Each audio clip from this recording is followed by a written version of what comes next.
G'day guys, Alan here. Welcome back to the workshop. So in this video I've finally managed to finish this horizontal bandsaw upgrade and get all the wiring done and the pumps working, as you'll see.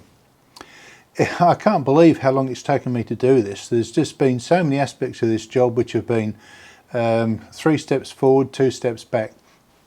I left one chunk of that in to illustrate this, and that's working out the detail for the drain from the drip tray. There are actually 4, believe it or not, goes to come up with the right answer for that, but I've left 3 in just so you get some idea the number of iterations sometimes to get a good result. But anyway, let's just get in there and you can have a look for yourselves. Okay, I finished the structure of the stand and mounting the pump and the reservoir and all the rest of it, so now I've got to do the plumbing and put the drain in the drip tray. So I've made myself a bit of a drain. This was one of those things, and I just turned it down a little bit, and this is I don't know what they actually call that, but it's meant to be silver soldered onto the end of a bit of a 3/4 inch pipe. So if I put this sized hole in the tray, I'd be able to sandwich it between these 2 fittings to give me a good drain. So then the question is, well, do I put this straight in the bottom of the tray or not? And I sort of don't like the idea of putting it straight in the bottom of the tray because of the thickness of the nut here. So I decided that the best option would be to have it in a little sump that was put this below the level of the bottom of the tray.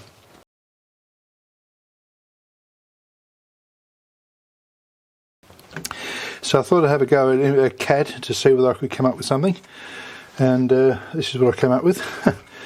The bottom of this thing is 40 square, so that'd fit in there. So the question is though, and I was planning to make it out of the same thickness of sheet, as galvanised sheet as the tray's made out of, but that's 1 millimetre thick, and this is made from one piece of sheet folded up. So I've got a bit of a stencil here for how to do it.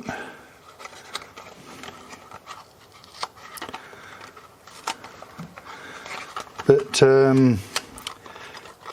whilst you can do this in cardboard, I'm not convinced that I can actually do this in 1 millimetre steel sheet. I don't know that I've got the capability to do that. So that's a bit of a dilemma.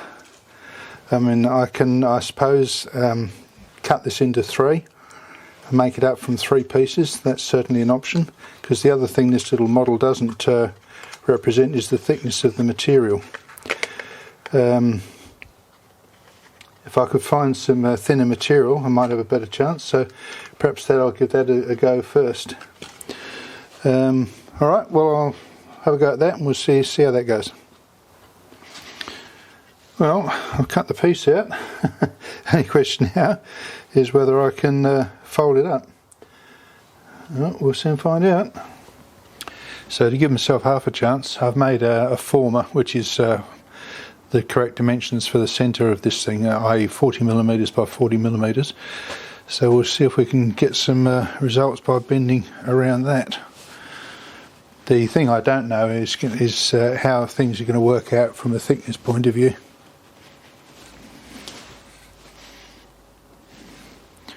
But we shall soon know.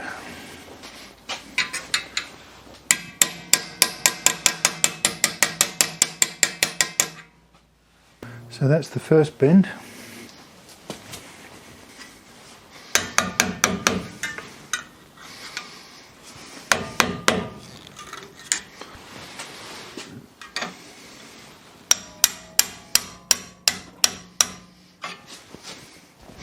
Something like that.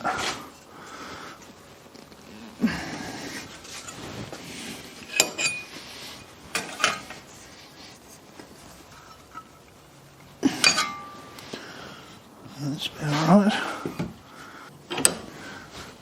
Yeah.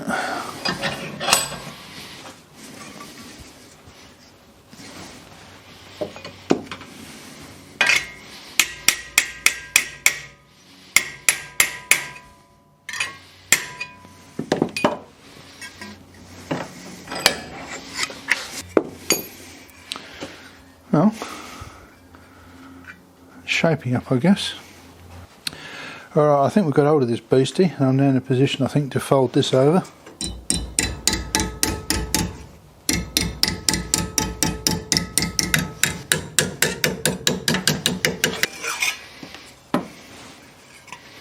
Right, it seemed to work. See if we can make it happen for this one now. Something like that.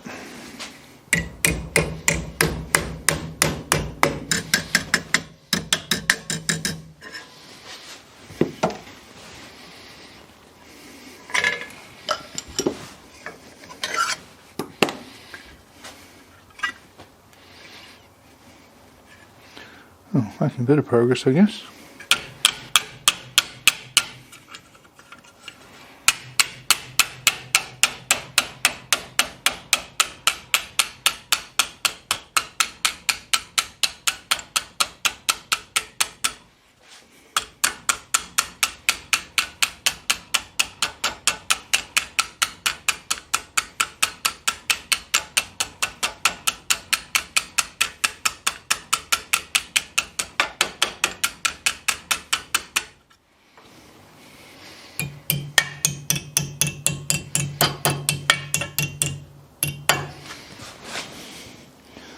That's about it.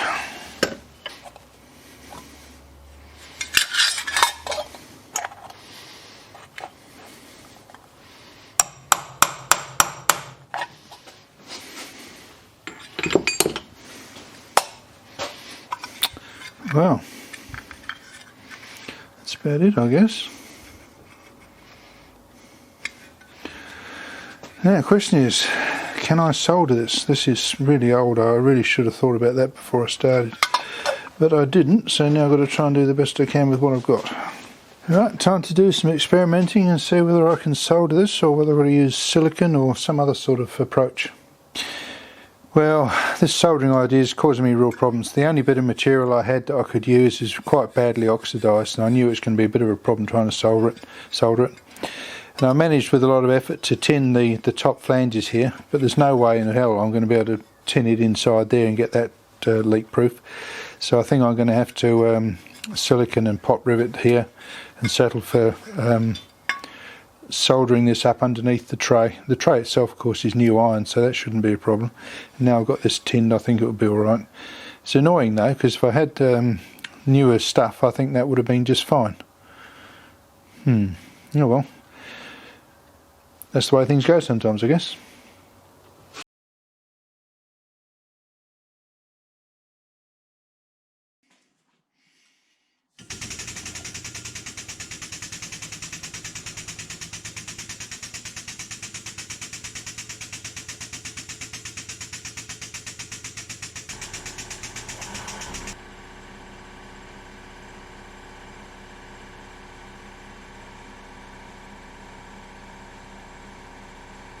And scribed a line on it to trim it. Let's see how that works out. So I've shaped that thing I pressed into a shallow pan, and as you can see, it's now a pretty good fit into the bottom of that. So I think I'll solder that in, and that gives me another option for my well. As you can see, that will be a good fit down inside there. Well, perhaps you can see, I don't know if there's enough light for you to see down in there anyway. So I'll give it a go.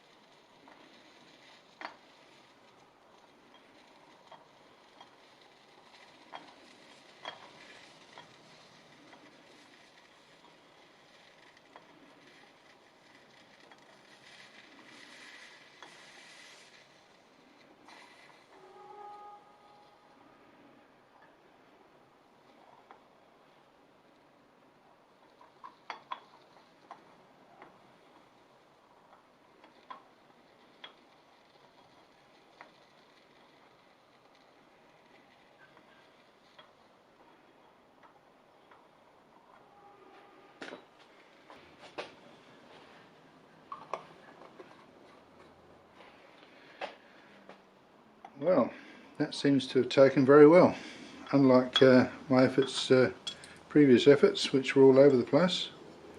And I think I can see, you probably won't be able to see it, but I can see that that solder has actually come through on the inside. So I think that seam is a good one now. Looks fairly neat too, doesn't it? Alright, well that's definitely one way to go. We'll see whether I use this or I don't. Alright, well that's a good experiment. I wasn't expecting it to work out quite so well. So really I should have had this much shorter, so I think I'll cut it off and repeat this process with a bigger thing so this isn't quite so deep.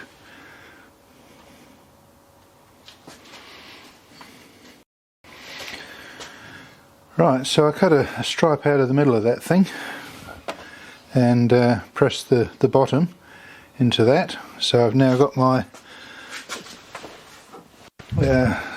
thing to be deep enough to hide that nut and be a good drain. So let's see if I can repeat my success with the soldering.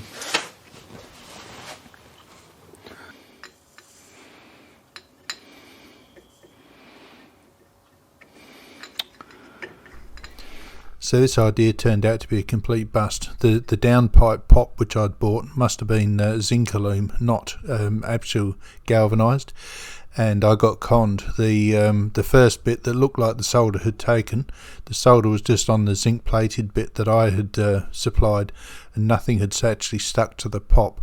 And here I'm trying to actually solder to the pop and it just didn't work, so the whole thing was a disaster. Well, a complete failure anyway, so scratch this method.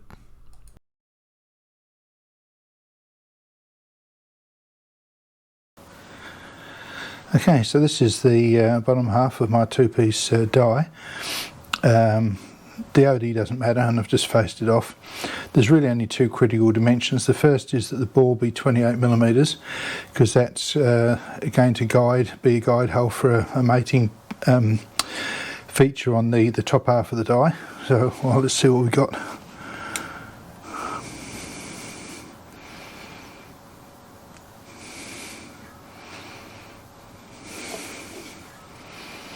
Hopefully you'll be able to see this. I'm trying to hold it so that they don't get blinded by the light. The thumb out of the way.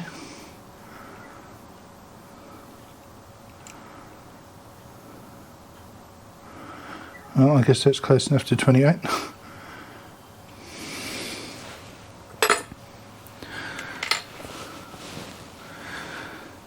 And the other dimension that's important is that the counterbore that I put in here, which will be 50 diameter, will be 6mm deep. So we get started on turning this recess. This will be 50 diameter and 6 deep.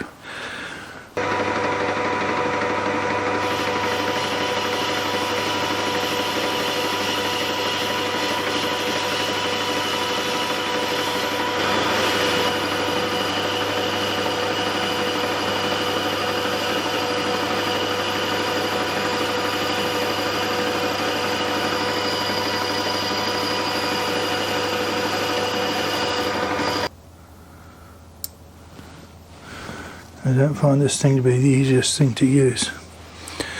Alright, what have we got here? Using this thing, I got 0.236 and doing my metric conversion, that's close enough to 6 for me. Don't really need to break that corner. I've already broken that one, but I might just give them both a bit of a ginger up with the emery.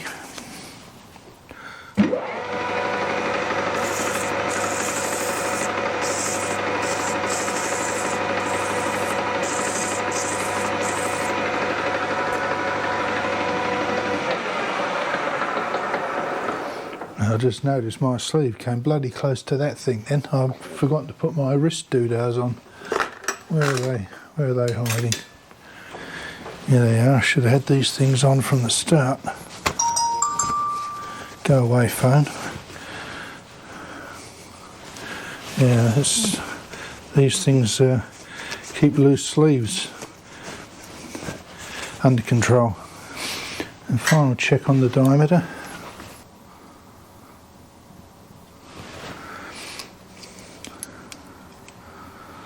Oh well, it's close enough anyway.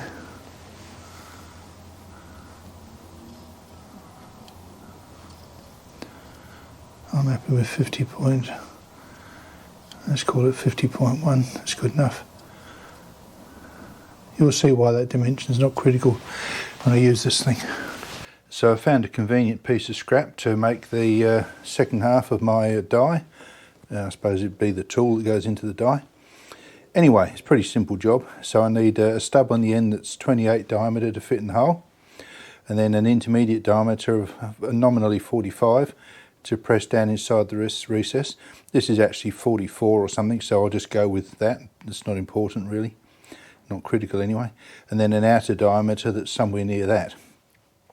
So the two dimensions that are important, or three dimensions I guess, the 28 diameter stub needs to be 8mm long, so it doesn't bottom out in the hole here, and it needs to be a good fit in the hole. The 45 or nominally 45 bit needs to be exactly 6 to fit down in there, and that's about it. So a pretty simple turning job. Let's get on to it.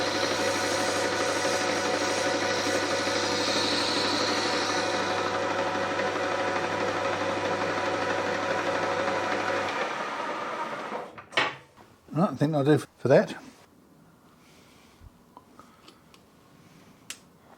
Yeah, 44 is fine for that. We can do a 28, I guess. Or perhaps I can chop a piece off first, might be better. So we can part this off, leaving 15 behind. That will allow me to get my 6 and 8mm and 6mm lengths.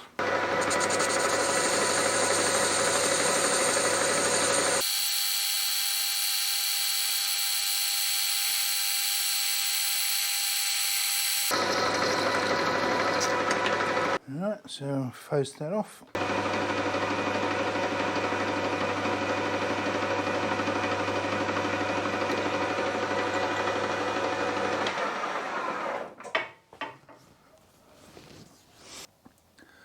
Right, so just check the length.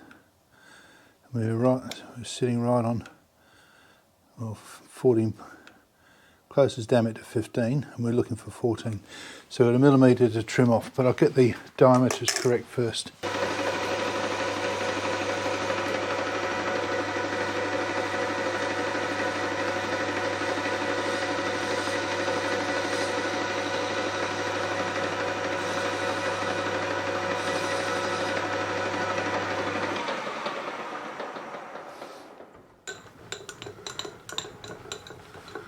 Let's see what we've got now.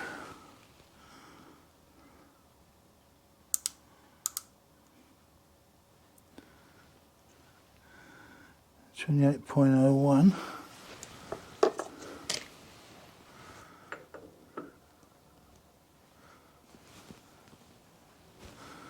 Well, it's thinking about it. Oh no. Yeah, just thinking about it at the moment, but that must mean we're pretty freaking close.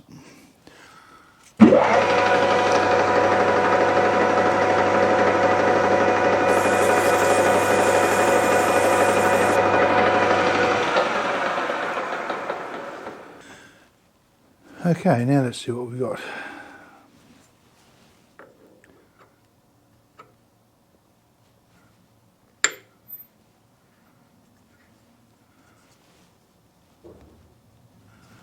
Yeah, that'll be fine.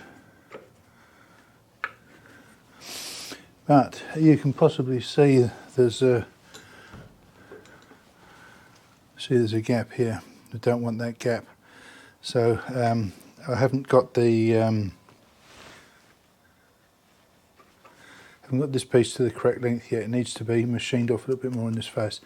But I can use my feeler gauge to tell me exactly how much, because I just want that to be at 0. Looks like it's about 1/2 millimetre at the moment. It's a little bit more than that. Looks like, I guess 1/2 millimetre is going to be pretty close. Now how do I make up 1/2 millimetre with this? What have we got here? We've got a 20 and a 30. I guess that'll do it.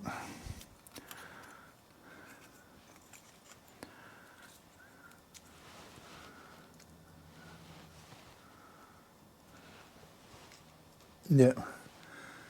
Okay.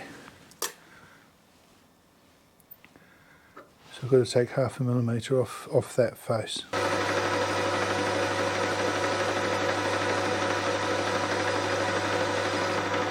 Okay, so I've got all the features here finished to the required dimension. And I've put a radius, or at least a chamfer, on this corner here, because this will be the inside corner and the bottom of the dish that this is going to create when it's brought to bear on the base. And that's just a bit of a lead-in chamfer, but you can see that's a pretty snug fit there. So I think now I'll get the job done quite nicely. So all that's left now is to make a test piece and see whether we can press a dish into the test piece. Alright, time to test. This scrap here is masquerading as the drip tray, and these pieces here are the little sink or drain unit that I made earlier from plumbing things. So the object of the exercise is to be able to depress a dish, around there. So the top surface of this is below the surface of the bottom of the tray. So let's see how we go.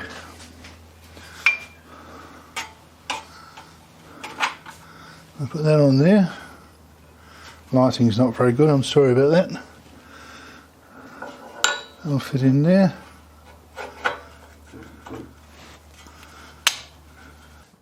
Okay, let's see what happens.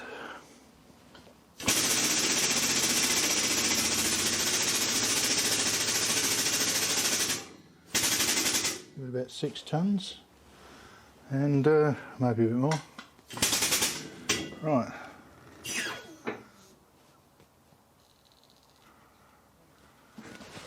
Let's see what we got.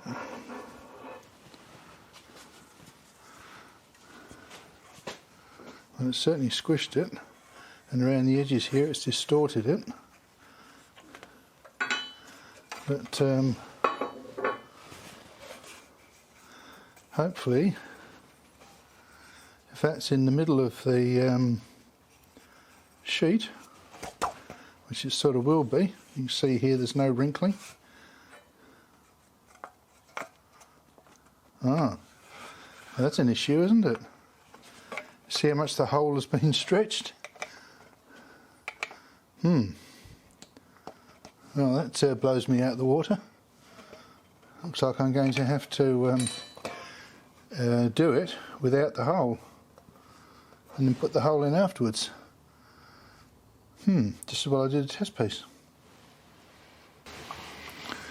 On the plus side though, it has formed quite a beautiful little pocket, so that certainly worked. That part of the deal certainly worked. I've just got to think about this, how to get that hole smaller. Okay, so to give you an idea how much that hole grew, it was drilled at 28 millimeters. And after that dimple press, it's now 33.6. So it's grown by more than about nearly 6 millimeters. So that was a second test, because I noticed with the first one it was the sharp corner in the die attacked the metal a bit there. So I rounded that corner off and got a better finish here.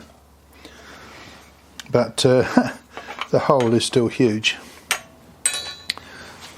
But I may have found an easy answer to that problem. I found this other fitting in the scrap bin, which in fact is a pretty fair sort of a fit. This needs to be dressed up a little bit to fit, but I think that's the direction I'm going to explore before I start remaking the dies. Alright, well it looks like we're off again. This piece that I found, I just finangled it a bit on the lathe. We've now got that. and a matching fitting for the back.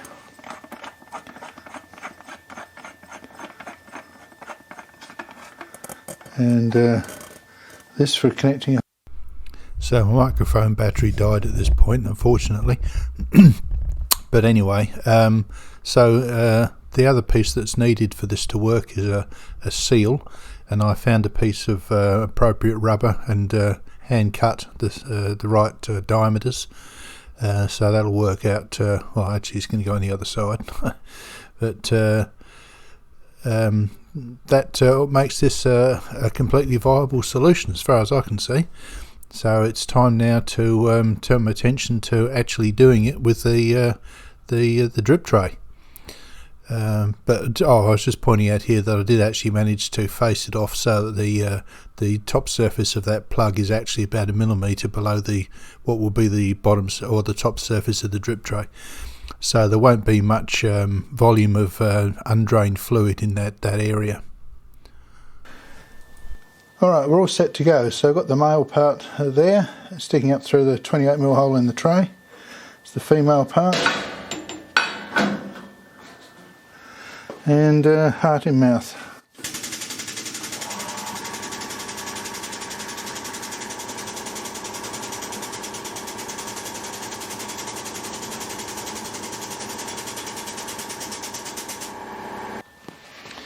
And that should be it.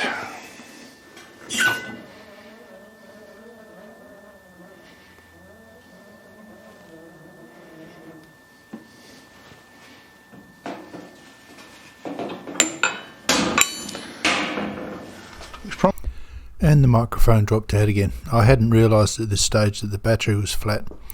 But anyway, I think you'll be able to see that the dye has done an absolutely fantastic job on this dimple. It really it looks factory. I was really impressed. Couldn't have expected or asked for it to be better.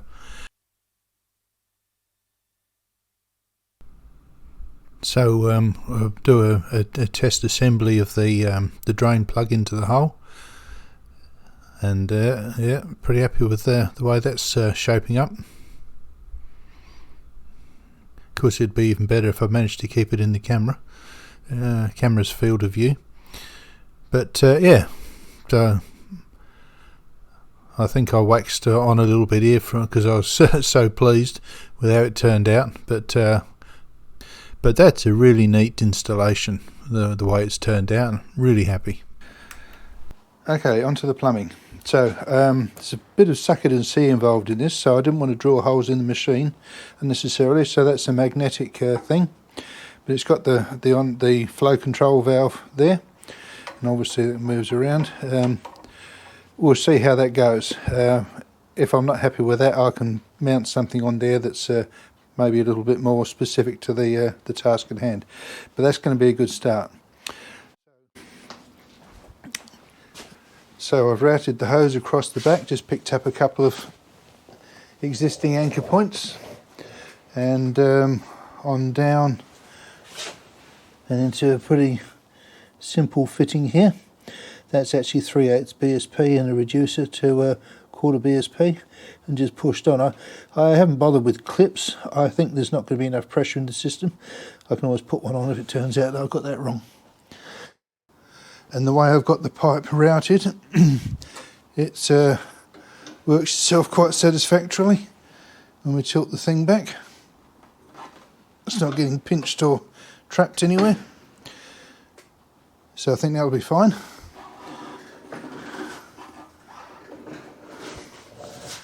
So now I've just got to put this into my dimple and connect to the outlet. This was a fitting. This came out of the box of bits, so I should say it's an unusual box of bits.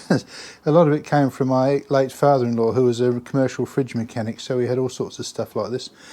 Anyway, I think that's 1-inch BSP down to a 3/4 inch BSP, and I just silver soldered a piece of copper pipe into that.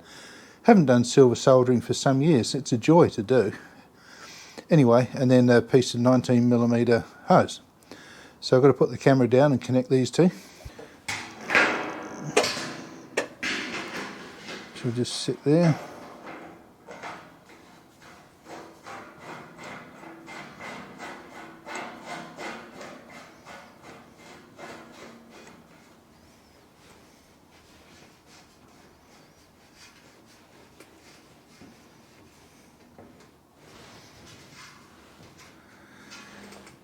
Like so.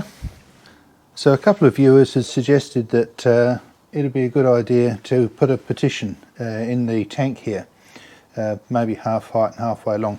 The idea being that the return water, return coolant, would land on this side of the partition and then fill this side up, allowing the metal filings to settle out here, then overflow into the next one as relatively clean coolant. And that sounds like a really good idea, and I may well choose to do that. But to start with, I won't, because this tank is actually a separate tank already from the reservoir that the pump sits in, and the pipe that connects them isn't right on the bottom. So there is already a bit of a step there, which will act as a trap for the metal particles. So I'm going to start off with it the way it is, and we'll see what happens. But if it turns out that I'm not happy with that, and it looks like there is too much stuff getting through into the pump housing, then I think I'll make up a freestanding or a loose box just to sit in this end, and it'll work in that way. The return coolant will fill the box, then overflow out of it, but it means that the trapped particles, to clean that out, I'll just lift the box out. But we'll see about that when I get a bit of get some runs on the board and a bit of practical experience with it. So I think that's the plumbing done for now. Onto electrical. Okay, so the original setup had the on-off switch mounted here, and that thing there acts on the stop switch to do the cut off when the cut was complete. But it turns out this switch is rather vulnerable, and when I pulled it apart I could see that the top had actually broken off mine, so I've had to, the little lugs here are broken off, those yellow things. Should be legs attached here. Anyway, so I've ordered a replacement switch. But the other thing I didn't like is that the wire, this is the power line to the motor, came out here and hooked around underneath, came up through a hole there, but it was a real squeeze just here. It's not just because of my tube, it was messy because of this bolt, and I just don't like that. So one of the things I want to do is pull this wire back through and bring it around this way and come up into the box. But of course I also need to have a switch for the pump, which we didn't have before. And my first thought was to put a switch in the box and mount it on the front of this one. But that's all a bit messy, and after a bit of thinking about it and discussing it with a friend, I decided a better option is to basically replace this box. And I've got another one here which is similar but just slightly larger, and it's just big enough that I can put 3 power cable entries, exits, whatever, on the back here, low down, and mount this box there like that. This will be out of the way, so I have that mounted there, and so I've got to cut a hole in this face to drop the switch into, and then the lid, I'll be able to put this switch into the lid, and I think that'll be a much neater arrangement. It means I'll have to make a new bracket up, because this one, it clearly can't be fastened like that. But that also allows me to move the box over this way just a little bit, which will be a little bit more comfortable. Also, the hole that they did for the switch here is, let's just say there's more clearance than I would have allowed for. So the first thing is going to be to make a new one of these brackets, and then cut the holes and see how that shapes up. This box is $7 or $8 or something, so if it turns out to be a bust, well, it's not the end of the world, and I won't have done anything that stops me from returning to the original setup, which is important. But the other advantage of going what I'm doing here with the 3 cable exits across the back, cable entry points across the back, is that it makes it easier to route these wiring inside the body of this thing without having wires floating around. And as things stand at the moment, this wire loops down to come up in the loops down to come up through the bottom of that, and it hangs down quite low, which I'm not happy about. So I'm trying to address a number of different issues here at once. So let's get started on the bracket, and I'll bring you back when I've got some progress with that.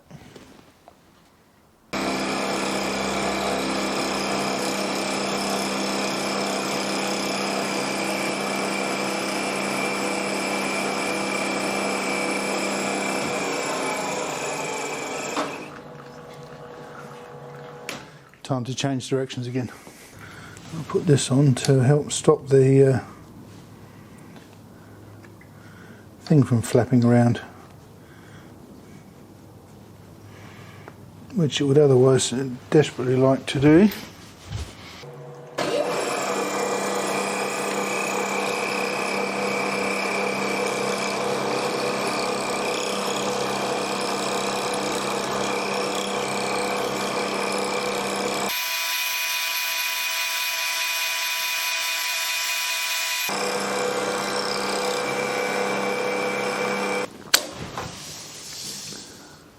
This clamp's holding it. There we go. Alright, question is, we've got a hole. Question is it in the right place and is it the right size? Well, I'll get cleaned up and have a look. Well, the hole cleaned up alright. I think it's about the right size because you can see it'll go in there and that. Oh, I might as well try and put it in, I suppose, and always get it out again afterwards. Yeah, well, that fits in there pretty snugly. Of course, as I already mentioned, the cap on the top's broken off, but anyway, let's see if it installs. Okay, so I think you'll be able to see that we're within adjustment range here for this tab to strike the off button. Worst case, I'll make this slightly longer, but I think that's going to be just fine. So next thing is to get this box fitted. You see I've already mounted the 3 cable entry points, and they needed to be very precisely placed. Well, you can see down in there, but there's very little space. They had to be very accurately positioned so that they would all fit. Anyway, this whole thing is like that. So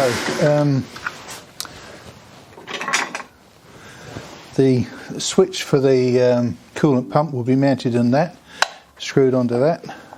Get it the right way up, and then that will fit just under there. I've got to cut a hole in the top here now for the switch to go into, so that's the next thing to do, and then this will be bolted to that to hold it all together. That's the plan. Okay, last leg.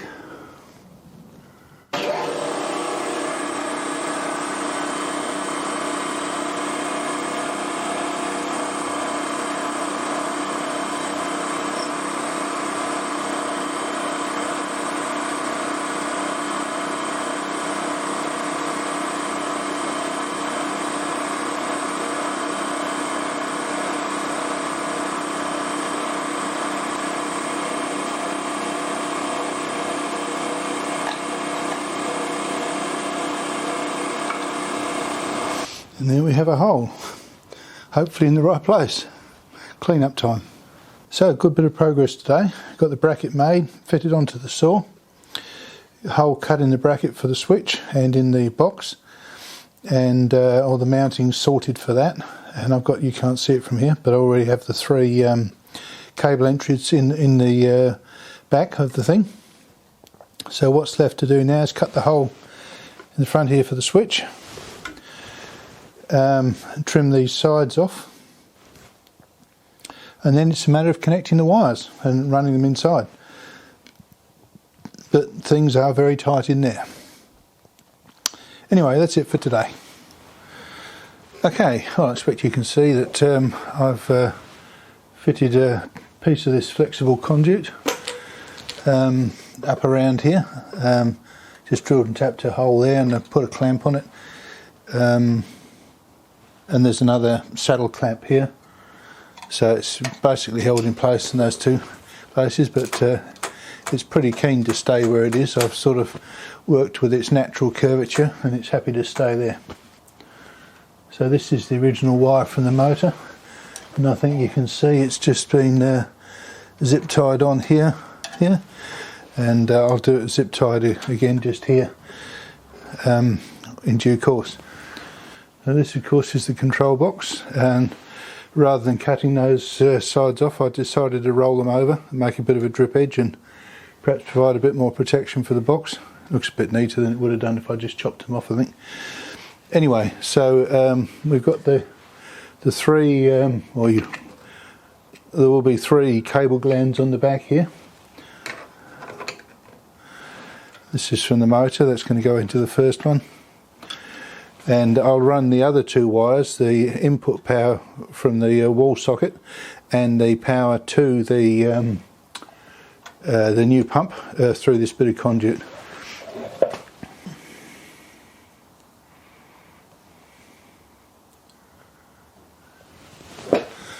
I will exit out of this bit here, down the leg of the stand. Anyway, so now it's just a matter of doing the connections in this box. I'll bring you back when I've done that. So I've created a new earth point because I've got to deal with 3 earth wires now anyway, but also I think on this side of the control box is a more appropriate location, and it can be a bit cleaner and tidier than it was. And I've got a spot face that to make sure we get a very good connection, and a washer will just sit inside that spot face. So these 3 tabs are going to get a Rolls-Royce connection. Right, well that's got all the wiring done in here and the box closed up. I think it's finished up looking quite neat. Hopefully it works. I guess we'll find out. Anyway, I'll show you what it looks like from underneath as well. Okay, I think you can see that worked out fine. There's plenty of clearance here and that's very well secured.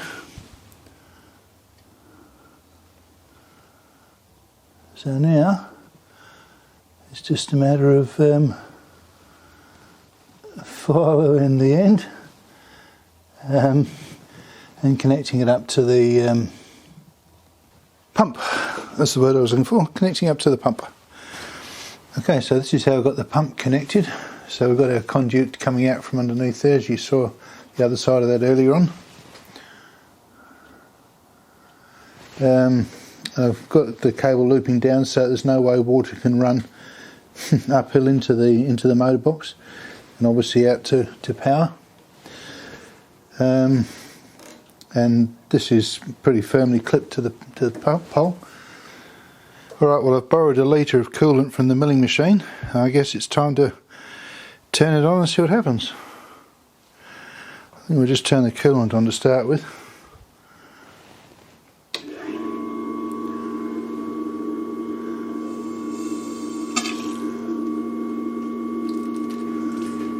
Oh well, the pump's working alright.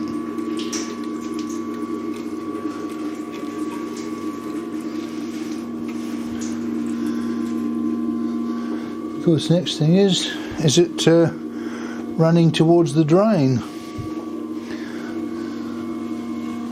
And it sort of is. I'll give it a bit more.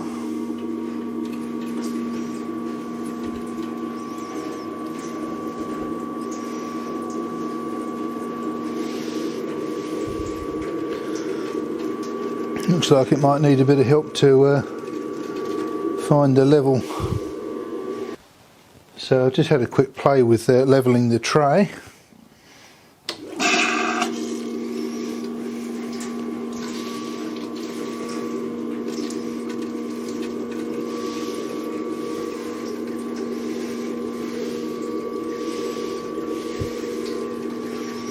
Yeah, that's perfect.